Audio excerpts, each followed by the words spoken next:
To the electrolysis of water, we need some salt, two graphite pieces. I got this from pencil.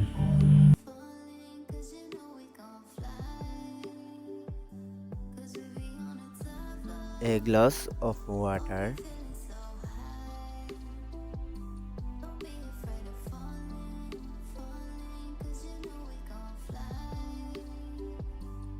We need a cardboard like this.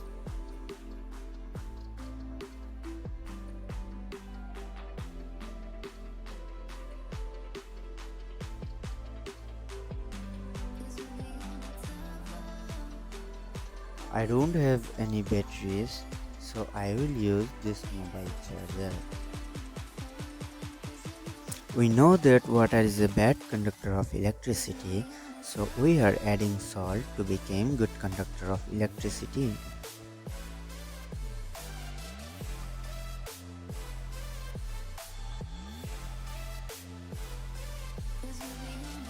These are graphite pieces which can be used as electrodes.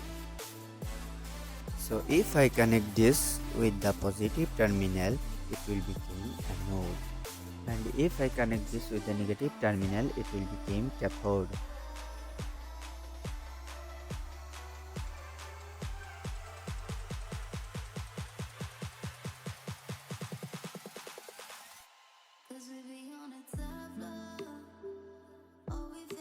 You can instantly see that the negative side is making 2 times more bubbles than the positive side, because the formula of the water molecule is H2O, so there is 2 times more molecules than the oxygen.